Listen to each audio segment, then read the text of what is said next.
So our reading this morning from the book of Micah is a passage where we get the prophecy that the Messiah would be born in the town of Bethlehem. And that was the first hymn that we sang together this morning.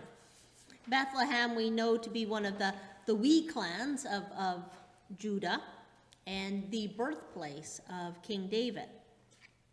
And Micah 5 is this lovely messianic poem that gives us imagery of a peaceful shepherd and a restored community.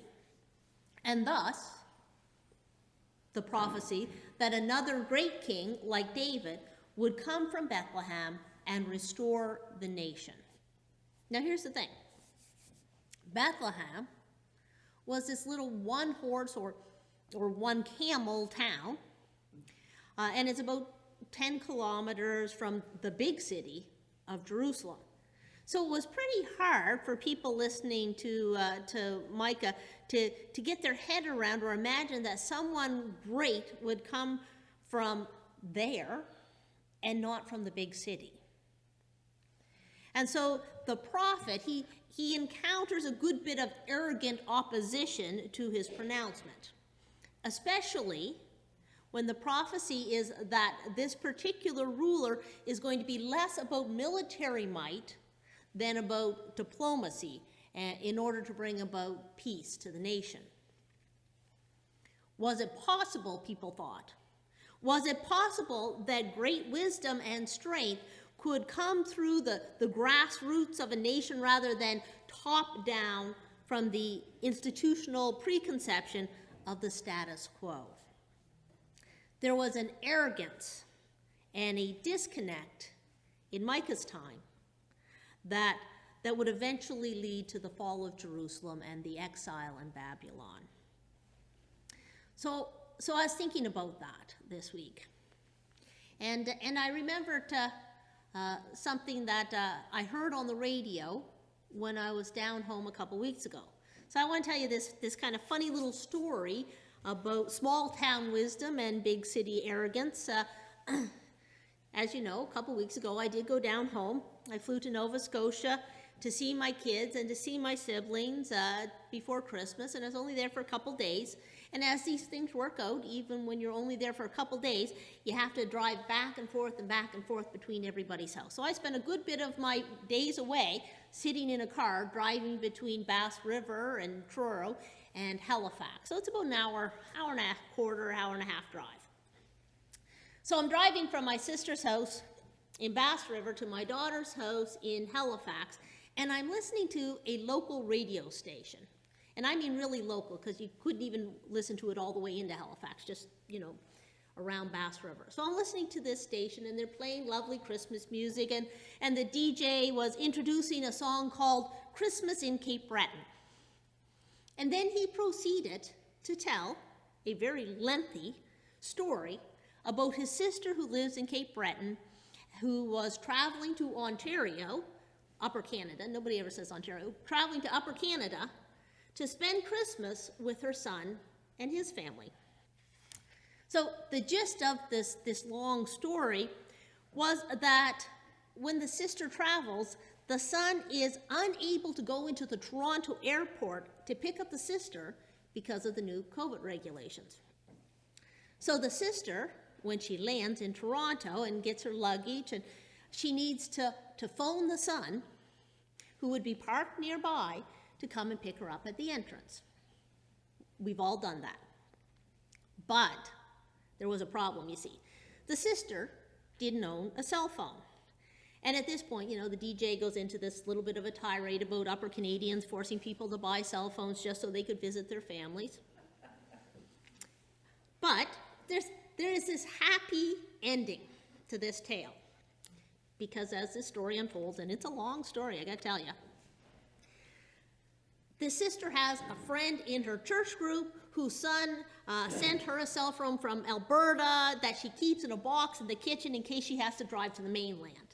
And the friend was going to lend this cell phone that her son from Alberta had sent her to the sister so that she could fly to Toronto and call her son from the airport and get picked up and spend Christmas with his family, so that everything was going to be okay.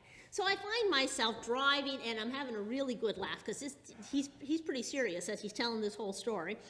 And then I thought to myself, the fact that I found even the non-amusing parts amusing was proof that it's been a long time since I lived in a small town. Now, I know what some of you are thinking. I live in Stevensville. But I gotta tell you, not all small towns are small towns in the same way. But I also found the fact that that the story was amusing in some ways that wasn't really supposed to be amusing, was a little bit of a conviction to my heart. That I was practicing a little bit of the sin of arrogance myself. Because we know that the realities between a Toronto airport and a Sydney airport doesn't necessarily translate to big airports being better than small airports. It's just about the needs of the population and the needs of those populations being vastly, vastly different. So then I was thinking again about Micah and about Bethlehem. And perhaps Bethlehem was just that much removed from Jerusalem that there was a different perspective on life, a different perspective on leadership, more compassion, more people-oriented. Because we know from our point in history that Jesus was not going to be the Messiah that many folks were expecting. And yet, he changed the world in ways that folks at that time could never even imagine. And here it was, a Messiah born in Bethlehem, of all places. And a Messiah not just born in a place that was somewhat dismissed, but he was also going to be born of a young single mother who was also easily dismissed by society. And yet we know that it was to that young, unwed woman named Mary to whom God actually chose to birth the incarnation. And we both read and heard sung to us those beautiful words of the Magnificat, and there are such courage and such hope in those words. Those words are a revolutionary statement. Mary is ready and she is willing to birth a new world order, one where the lowly and the disenfranchised are not dismissed, but they are regarded as valuable because they are precious to God, the Creator. And as this all unfolds, to whom do we see Mary turn to for support? But she turns to her cousin Elizabeth, who, while she may have been respected because of her husband's position, had also been mocked for years for being childless. And even now, when we read in the first chapter of Luke that she's finally pregnant, people are still snickering because she is so much older. Folks assume that it was the sheer shock of her pregnancy that caused her husband to be mute.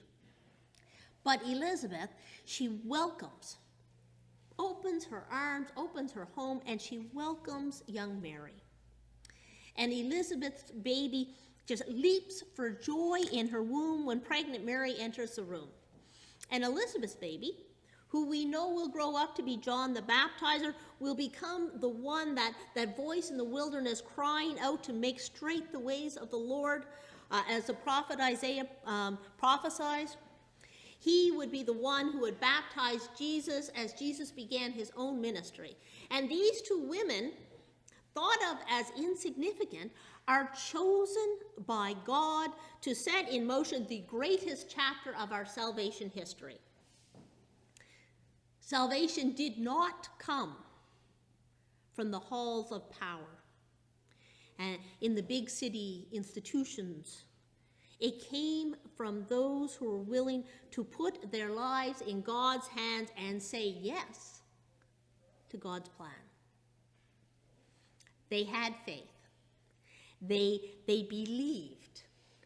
And we are still talking about their strength and their courage 2,000 years later. Mary is indeed called blessed by all the generations that were to come. And friends, we are so close to yet another Christmas day. And as we kind of talked about a little as we opened our service, like last year, I am finding myself distracted by many things, not the least of which is the Omicron variant.